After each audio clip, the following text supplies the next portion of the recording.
ሰላም ጤና ይስጥልኝ አድማጭ ተመልካቾቻችን የጽናት ሚዲያ ቤተሰቦች እንደምን ቆያችሁ እንደምን አረፈዳችሁ መደበኛ ፕሮግራማችን ጀምረናል። እንግዲህ የጽናት ሚዲያ ቤተሰብ እስከ ፕሮግራማችን ፍጻሜ ድረስ አብራችሁ እንድትቆዩ እየጠየቅን ሐሳብ አስተያየት ስጡበት። እንደዚሁም ደግሞ ላይክ ሼር ሰብስክራይብ በማድረግ ሌሎችን በማዳረስ በተለይ እናንተ ፕሮግራሙን ሼር ካረጋችሁት ላይክ ካረጋችሁት ሌሎችም እንዲመለከቱት ያግዘናል ተደራሽ እንዲሆን ማለት ነው። ስለዚህ የበኩላችሁ ሚና ተወጡ እንላለን። ጽናትንም ደግፉ፣ ጽናት ላይ ሐሳብ አስተያየትም ስጡ። ይሄንን እያልን ወደ ዋና ፕሮግራማችን እንገባለን። እንግዲህ የጽናት ሚዲያ ቤተሰብ ከዚህ በፊት መረጃዎች አሉ። በዋናነት በቴዎድሮስ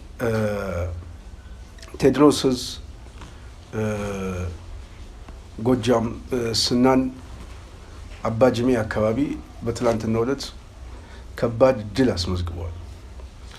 በጣም በርካታ የሆነ ሙትና ቁስለኛ ያገዛዙ ሰራዊት ኪሳራ ደርሰውበታል። የቡድን መሳሪያ ቀላል የማይባል ቁጥር እጃቸው ላይ እንዳስገቡ ታይቷል። ገባ ወጣ እያለ የመቀዛቀዝ ምልክቶች ታይተውበት ነበረ። አሁን አድፍጬ ነው እንጂ መቀዛቀዝ አይደለም፣ ስልታዊ የሆነ መቀዛቀዝ ነው። የተለያየ አካባቢ ላይ ነው ጥቃት እየፈጸሙ ያሉት። ደብረ ማርቆስም አካባቢ እንደዚሁ ከፍተኛ ጥቃት በመፈጸም በብልጽግና አገዛዝ ላይ ከፍተኛ ኪሳራ እያስመዘገቡበት ነው። በቅርብ ጊዜ የብልጽግና አገዛዝ በተለይ እነ አብዱ ሁሴንን እና አረጋ ከበደን እነ መሐመድ ተሰማን ይዞ የፕሮፓጋንዳ ስራ እየሰራ ነበር። የአዳራሽ ስብሰባ ላይ ሽፍታ እያለ ነበረ ሲያጣጥል የነበረው። አሁን ግን ሽፍታው ስናን አባጅሜ ላይ ሙትና ቁስለኛ አድርጎ አዝረክርኮት በከፍተኛ ኪሳራ የሚገባበት የሚወጣበት ጠፍቶት በጭንቅ ላይ እንዳለ ነው እየተሰማ ያለው። በአጠቃላይ የፋኖ ቁመና ገባ ወጣ እያለ ግን እስካሁን አቅሙ ከፍተኛ አቅም እንዳለው ባለፉት 3 ዓመታት እንግዲህ የታየ ነው። ምክንያቱም ይሄንን መነቅነቅ አልተቻለም። 3 ሽፍታ ነው ይባላል፣ ግን 3 ሽፍታ የሚማርኩት ሰራዊት ግን 300 ሰራዊት ነው እና በ3 ሽፍታ 300 ሰራዊት ከተማረከ ተአምር ነው ማለት ነው፣ መንፈስ ነው ማለት ነው፣ የሚጠፋ አይደለም ማለት ነው። ስለዚህ እነሱ ያቀሉታል፣ በውጤት ደረጃ ግን የሚያሳዩት ከባድ ውጤት ነው። በቁጥር ያሳንሱታል፣ የሚይዙት ቁጥር ግን ለአይንም ለጆሮም ምናልባት ለሰሚ ራሱ የሚከብድ ነው እና የአብይ አገዛዝ በዚህ ደረጃ ነው ኪሳራ እየደረሰበት ያለው ማለት ነው።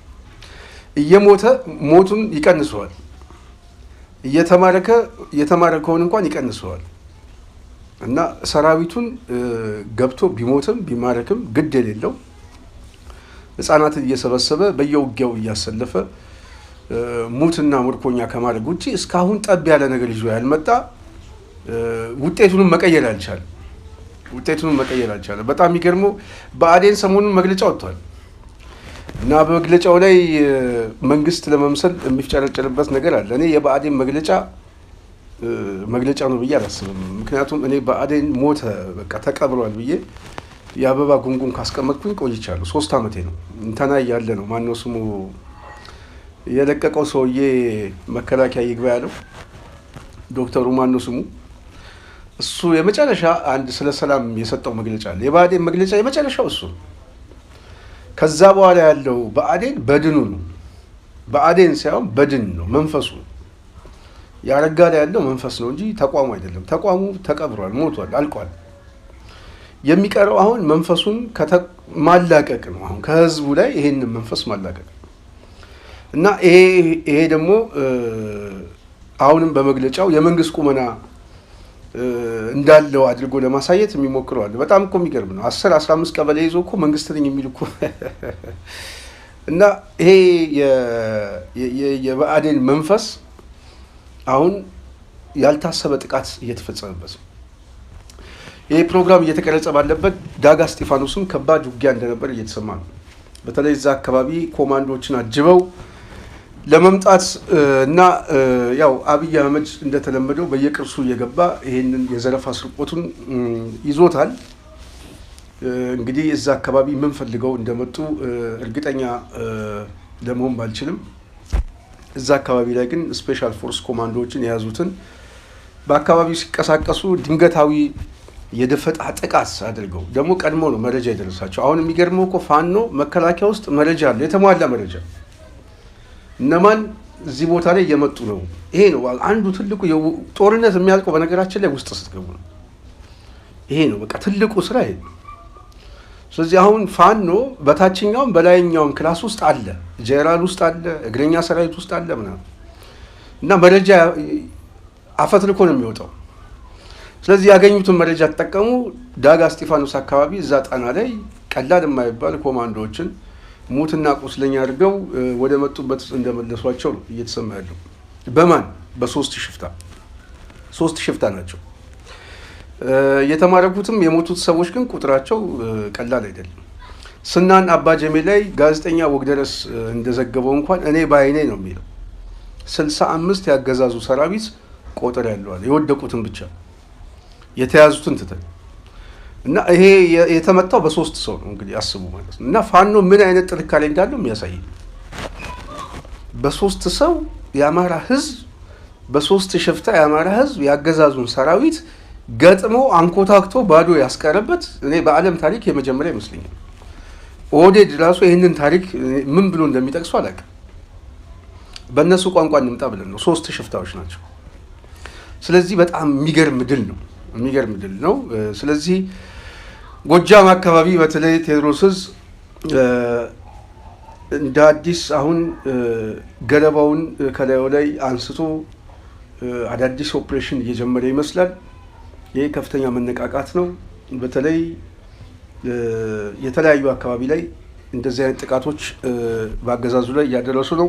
የሚገርመው በዚህ በሸዋም አካባቢ ሸዋ ቀጠና ደብረ ሲናም በቅርቡ በተለይ ከጋሽ ተስፋዬ ሞት ጋር በተያያዘ የድሮን ጥቃት ተፈጽሞ ቀላል የሚባል ሰራዊት አልሞተም።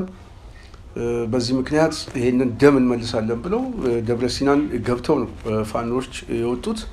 ስትራቴጂክ ጥቅሙን አይተው ነው ገብተው የወጡት እንጂ መያዝና መቆየት ይችላሉ። ግን በአገዛዙ ሰራዊት ላይ ያልታሰበ ጥቃት ፈጽመው ከፍተኛ ኪሳራ አድርሶበታል። በወሎ ቀጠና እንደዚሁ ቤት አማራ ከፍተኛ የሆነ እንቅስቃሴ ላይ ነው ያለው፣ ተጋድሎ ላይ ነው ያለው። በጎንደርም አካባቢ እንቅስቃሴውም በተወሰነ መልኩ ገባ ወጣም እያለ ከባድ እንቅስቃሴ እንዳለ እየተሰማ ነው። በአጠቃላይ አዲስ አበባ ዙሪያ ላይ እንኳን እየደረገ ያለው ውጊያ ማየት ይቻላል። እዚህ ቅርብ ቦታ ላይ እንኳን መራቤቴ። ስለዚህ አገዛዙ በየትኛውም ቀጠና ላይ የሚገባበት የሚወጣበት እስትንፋሱ እየተቆራረጠ ነው። እውነት ለመናገር አሁን እኮ የመውደቁ ጉዳይ እኮ እኛ አይደለም፣ እነሱ አውቀው ከደጋፊዎቻቸው ጋር ምርጫ እየወሰዱ ነው። እውነት ለመናገር ማለት ነው። አሁን ምርጫ የሚወስዱት ምን እናድርግ፣ ሽግግሩን እንቀበል ወይንስ አገሪቷን እናፍርሳት የሚል ምርጫ ላይ ናቸው ያሉት። እና ኦህዴድ ተስፋ ቆርጧል እውነት ለመናገር እና የተስፋ መቁረጥ ውዥንብር ውስጥ ነው የገቡት። አንዴ ወደብ ይላሉ፣ አንዴ ባንዳና ባዳ ይላሉ፣ አንዴ ደምሰናቸዋል፣ ሽፍታ ናቸው፣ በየጫካው እየገቡ ነው፣ ምርጫ እናስመርጣለን። የሚይዘው የሚጨብጠው አጥቷል። ስለዚህ ይሄንን አገዛዝ የበለጠ ማስጨነቅ የሚቻለው ደግሞ ፋኖ አሁን ካለው ወታደራዊ ቁመና ጎን ለጎን ድርጅታዊ ቁመናውንም እየገነባ በፍጥነት መምጣት አለበት። እኔ ብዙ ጊዜ የምሰጋው አንዳንድ ስቴቶች ኮላፕስ ሊሆኑ ይችላሉ። በውጊያ ብቻ ሳይሆን በውስጥም በውጭም ሁኔታ ያልተጠበቁ አደጋዎች ሊመጡ ይችላሉ፣ አይታወቅም። አማራ ሁል ጊዜ ሬዲ ሆኖ መቀመጥ አለበት የምለው በውጊያ የሚጨርሰው ብቻ ሳይሆን በተቋም የተሳሰረ መምጣት አለበት ብዬ አስባለሁ። የአብይ አገዛዝ ድንገታዊ ሁኔታዎች ሊፈጠሩ ይችላሉ። የተለያየ አሰላለፎች እየተፈጠሩ ነው። አሁን ይሄ ቀጠናዊ አሰላለፉ ሌላ ነው። የውስጥ የጦርነቱ ቀውስ ሌላ ነው። ከህወሓት ጋር የገባበት ጉዳይ ሌላ ነው። የወደብ ትርክት ብሎ ከኤርትራ ጋር የገባበት ሌላ ነው። እንደዚሁም በውስጥ በኩል ቴክ ኦቨር አድርጎ ለመምጣት የሚያሰባስብ የውስጥ ኃይል እና ውጫዊ የሆነ እጅ ያለው በኦህዴድ ውስጥም በመከላከያ ውስጥም ሰርጎ ገብ የሆነ ኃይል አለ። ስለዚህ ይሄ ሰርክል ውስጥ ያለ ኃይል በምን አይነት ሁኔታ ላይ ከየትኛው አካባቢ ላይ ድንገት ሊመጣ የሚችል ኃይል ሊፈጠር ይችላል። ድንገት ክስተት ነው። ስለዚህ አማራው አሁን መልካም እድሎች አሉት። በወታደራዊ አቋሙ ስርዓቱን እያንኮታኮተው አዳክሞታል። ወደ ቅርቃር ውስጥ ገብቷል። ወደማይወጣበት ሁኔታ ውስጥ ገብቷል። ግን እሱ ብቻ ደግሞ የተለያዩ የኃይል አሰላለፎች ደግሞ አሉ። እነዚህ የጥቅም አሰላለፎች አሉ። እነዚህ እጆች ደግሞ ብዙ ናቸው። ውጭም አሉ፣ ውስጥም አሉ።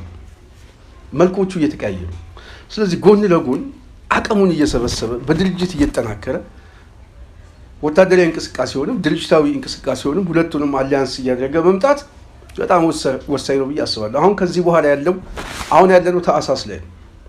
ከታህሳስ እስከ ግንቦትና ሐምሌ ድረስ በዚህ አገር ላይ ሊፈጠር የሚችለው የኃይል መዛባት በጣም ተጠባቂ ነው። ይሄን ፖለቲካ ለሚሰራ ሰው ነው የምነግራችሁ። ምናልባት ስንታየው ምን ተናገረ ብላችሁ ልብ ብላችሁ ይዛችሁልኝ ይቀመጥ ብቻ፣ ነገ እናመጣዋለን።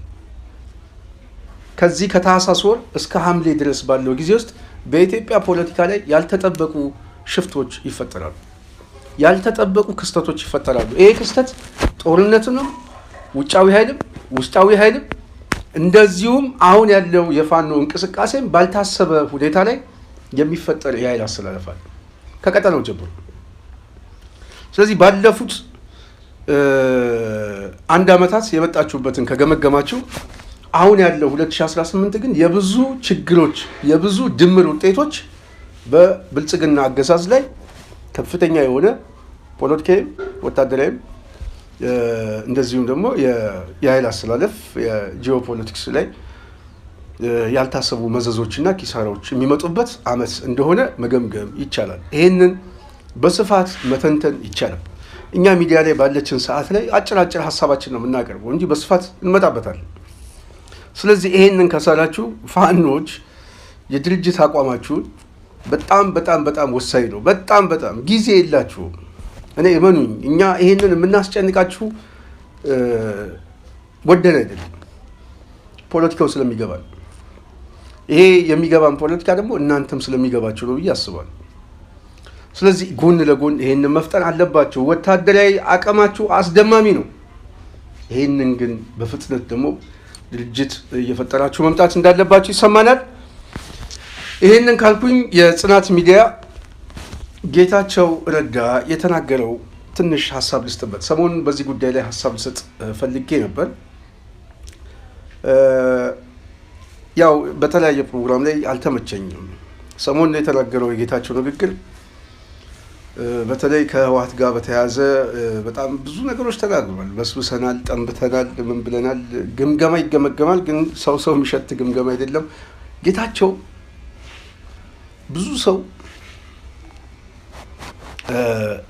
እኔ ጌታቸውን የማይበት መንገድ በጣም የተለየ ነው። ጌታቸው አሁን ብልጽግና ውስጥ የመጣው የሶስተኛ እጅ አለበት ብዬ አስባለሁ። ምናልባት ነገ ጠዋት ምን ሊፈጠር እንደሚችል አናውቅም። ግን ጌታቸው መለጠፍ የሚፈልግበት ዋነኛ ግብ ተለጣፊ ብቻ መሆን አይደለም። በተለይ ህወሓት ውስጥ አንድ ችግር አለ ብዬ አስባለሁ። ባለፉት 30 ዓመታት ውስጥ ሚዲያ ላይ ራሳቸውን የሸጡ ሰዎች ናቸው። በጣም ፖፑሊስት ነው አብዛኛው ያለው እና ከሚዲያው መራቅ አይፈልግም፣ ራሱን መሸጥ ይፈልጋል። ስለዚህ ጌታቸው ከሚዲያ መጥፋት አይፈልግም፣ ራሱን መሸጥ ይፈልጋል። ግን ራሱን ሲሸጥ ግን ሌላም ድብቅ ተልእኮ አለው ብዬ አስባለሁ። ነገ ጠዋት እየተገለጠ የሚመጣ ተልእኮ አለ። ሁለቱን ጌታቸው ነው ውስጥ አልጀዚራ ላይ እኮ ጌታቸው እኮ አብይን እኮ ጄኖሳይደር ነው ብሎ እኮ ደምድሟል። በቃ ዓለም አቀፍ ሚዲያው ላይ ልኩን ነግሮታል። መምራት አይችልም፣ ገና መታየት አለበት ነው ያለው። ጄኖሳይድ ፈጽሟል አለ፣ አቅም የለውም አለ። ግን በእንግሊዝኛ የተናገረው ጌታቸው በአማርኛ ደግሞ ኤንቢሲ ላይ ማስተባበያ ቢሰጥ አብይን ለማጽናናት ነው። ግን ውስጡ ያለውን ስሜት ግን ጌታቸው በአልጀዚራ ላይ ገልጾታል። ስለዚህ ጌታቸው አድፋጭ ነው። በተለይ በዚህ በጻድቃን ምናምን እዛ አካባቢ ላይ የመጣው ኃይል ሌላ ሶስተኛ እጆች አሉ ብዬ አስባለሁ። ሶስተኛ እጆች አሉ። ምን እየጠበቁ እንደሆነ ባይገባኝም ግን መገመት ይችላሉ።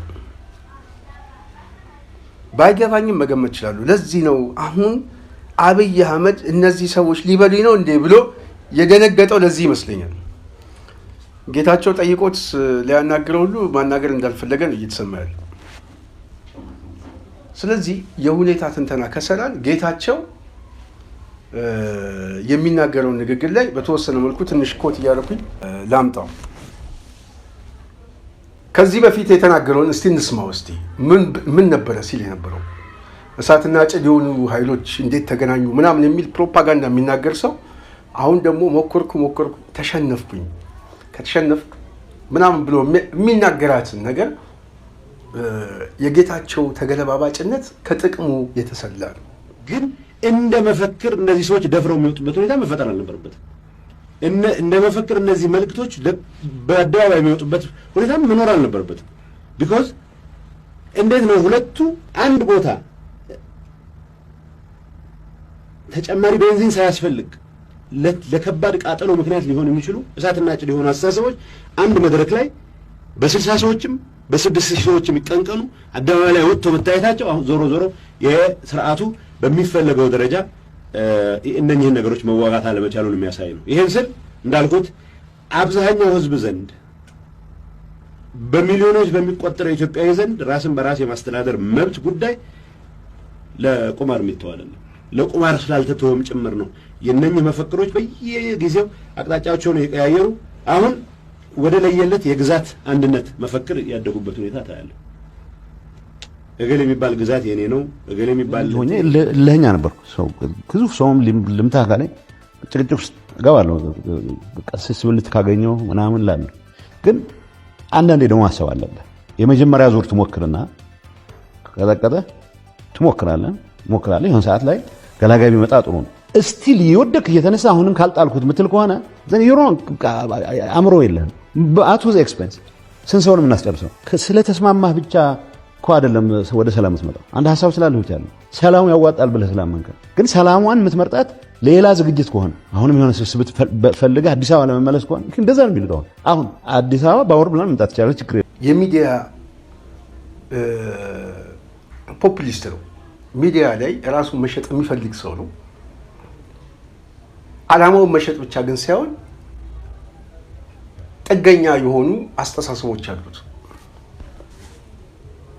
እና ነገ ጠዋት ጌታቸው መልኩ እየተገለጠ ሲመጣ የትኛው ጌታቸው ነው የሚለው መገመት ይቻላል። ስለዚህ ድብቅ አጀንዳ አለ ብዬ አስባለሁ። ለምንድን ነው አሁን ይሄ ቡድን ሰብሰብ ብሎ ከአብይ ጎን ሊለጠፍ የፈለገበት ምክንያት ምንድን ነው? ያውም ስብዕናውን እየሸጠ ትናንት የተናገረውን ክዶ ዛሬ በዚህ ጉዳይ ላይ ተለጣፊ ሆኖ መምጣት የፈለገበት የሆነ ጥገኛ የሆነ አስተሳሰብ ብቻ ሳይሆን የሶስተኛ ወገንም እጆች አሉበት ብዬ አስባለሁ። ጌታቸው ምንድን ነው ያለው?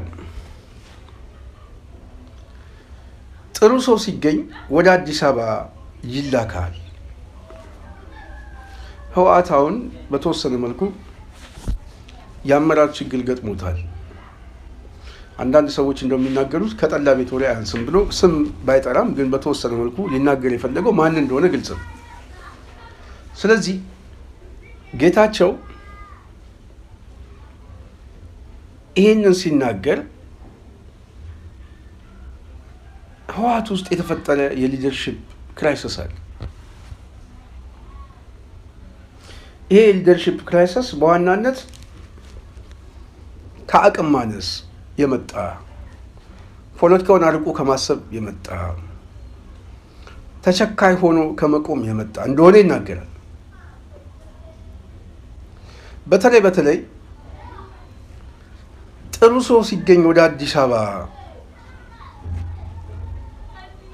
የሚላከው ለምንድን ነው? የአዲስ አበባ ሰው ደግሞ ይጠላናል፣ አይወደንም፣ የመሀል ሀገር ህዝብ ምናምን የሚል ሜንታሊቲም አለ ብሎ ሲናገር ሰምቻለሁ።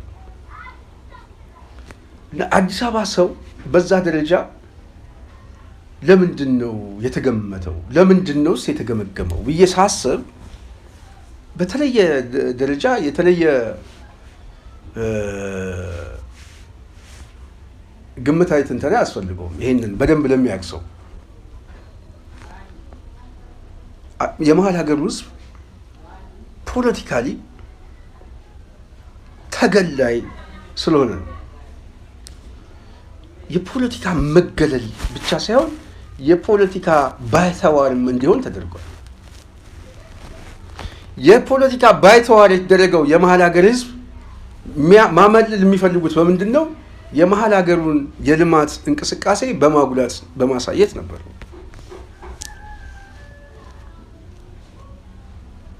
የተሻለ ሰው ሲገኝ ደግሞ ወደ አዲስ አበባ በማምጣት ማለት ነው። አዲስ አበባ ውስጥ ሰው ጠፍቶ ነው? አዲስ አበባ ላይ መሪ ጠፍቶ ነው?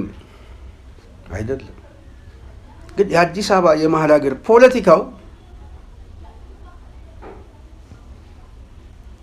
በዚህ ትርክት ምክንያት የተጨፈለቀ ከፖለቲካው የተገለለ የልሂቃን አስተሳሰብ ፈጥረውበታል። ስለዚህ ሰው ባይጠፋም ግን አዲስ አበባ ላይ ጌታቸው እንዳለው ወደ አዲስ አበባ ነው የሚላከው። አሁን አዲስ አበባን ካልያዝን ትግራይን መምራት አንችልም የሚል ሜንታሊቲ አለ ብሎ የተናገረው አስተሳሰቡ ግን ኦህዴድም እየተጠቀመው እንደሆነ ስላያያዝኩት ኦህዴድ የኦሮሞን ፖለቲካ የስበት ማዕከል የሚያደርገው አዲስ አበባ ነው። አዲስ አበባን ካልያዝን ኦሮሞን መምራት አንችልም የሚል አስተሳሰብ አለ። አሁን የህወሓትን ኮፒ ፔስት እንደሆነ ለማሳየት ፈልጌ ነው። አሁንም ኦህዴድ የአዲስ አበባን የፖለቲካ አመለካከት ወይም የፖለቲካ ኃይል የሚፈልገው ከኦህዴድ ቅርንጫፍ እያመጣ ማሳየት ነው። ከጨፌ ነው ወደ ለአዲስ አበባ የሚያመጣው። አዲስ አበባ ላይ ደግሞ ምን ማሳየት ይፈልጋል? ልማት። ምን አይነት ልማት? የቢሊጭልጭ ልማት።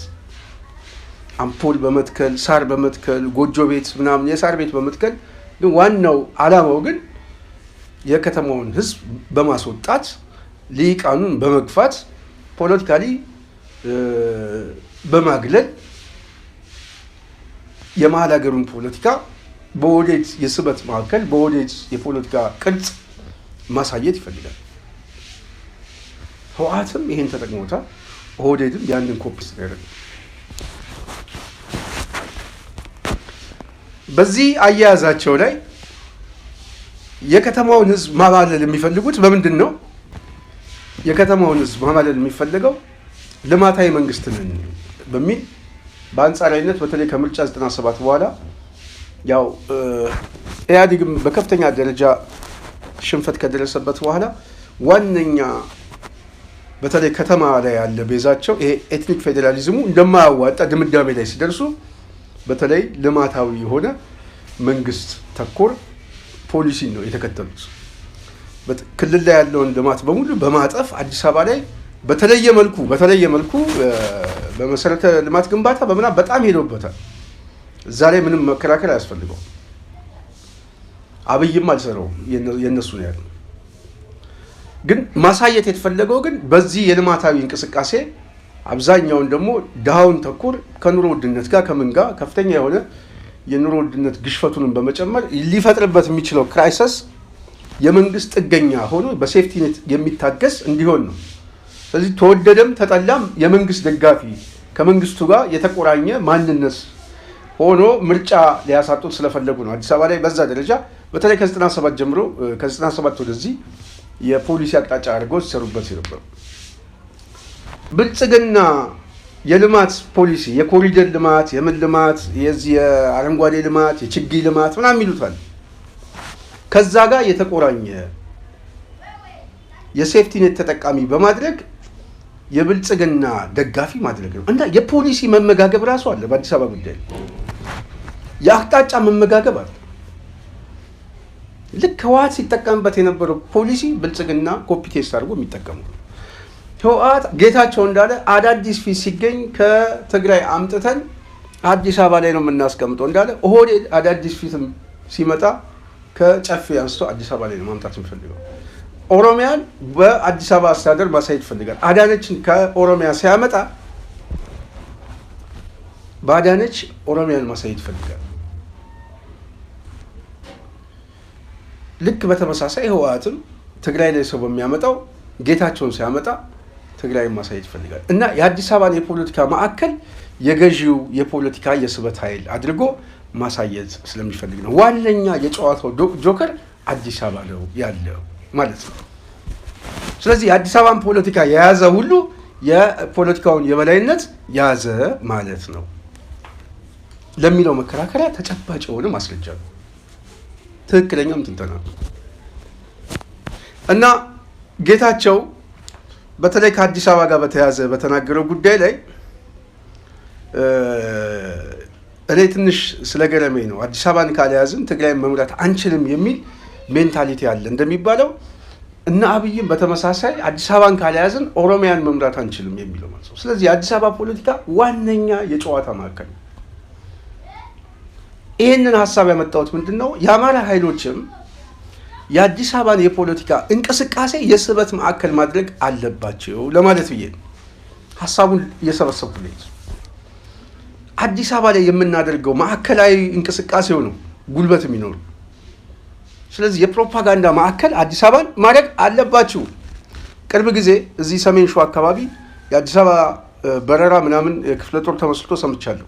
ግን ፖለቲካሊ የአዲስ አበባ ፖለቲካሊ መጀመር አለበት ብዬ አስባለሁ። በፋኖ እንቅስቃሴ ውስጥ፣ በወታደራዊ እንቅስቃሴ ውስጥም፣ በአደረጃጀት ውስጥም በምናምን ይሄ መስፋት አለበት። ምናልባት በቅርብ ጊዜ የአዲስ አበባ አደረጃጀት ራሱን ገልጦ ይፋ ሊያደርግ ይችላል። ራሱን መግለጫ ይሰጣል ተብሎ እየተጠበቀ ነው። ምናልባት መች ነው የሚሰጠው? እንግዲህ እነሱ ሲያምኑበት ቅርብ ጊዜ ግን ይሰጣሉ ብዬ አስባለሁ፣ ተስፋ አደርጋለሁ። ይሄ ኃይል የስበት ማዕከል መሆን አለበት፣ ከፋኖ ጋር እየተመጋገበ መምጣት አለበት ብዬ አስባለሁ። አንድነቱ ሊያቀጣጥለው ይገባል፣ የፖለቲካ ማዕከል ስለሆነ ማለት ነው። ስለዚህ የአዲስ አበባ የፖለቲካ ማዕከልነት ወሳኝ እንደሆነ ጌታቸው ነግሮናል። እነ አብይ የሚሰሩት ይሄንን የመሀል ሀገሩን የፖለቲካ እንቅስቃሴ ማንቀሳቀስ የግድ ያስፈልጋል።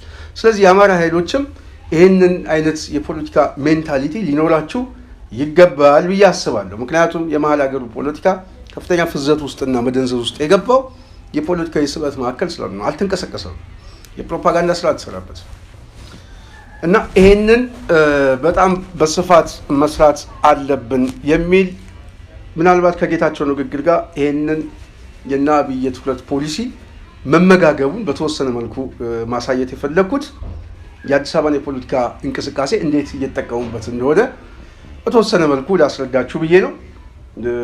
ያው የተገነዘብኩትን ወደ እናንተ ሀሳብ ላምጣ ብዬ ነው። ይህንን ካልኩኝ የጽናት ሚዲያ ቤተሰብ እንግዲህ የዛሬ ፕሮግራማችን ይህንን ይመስላል ባጭሩ። በሚቀጥለው በሌላ ፕሮግራም እንገናኛለን። አዳዲስ ሀሳቦች አዳዲስ መረጃዎችም ሲመጡ ወደ እናንተ እያመጣን ሀሳብ አስተያየታችን እንሰጣለን። እስከ ፕሮግራሙ ድረስ የቆየሁት እኔ ስንታየው ቸኮል ነኝ። ፕሮግራሙን ላይክ፣ ሼር፣ ሰብስክራይብ ማድረጋችሁ እንዳትረሱ እያልኩ ከዚህ ይሰናበታለሁ። ሰላም።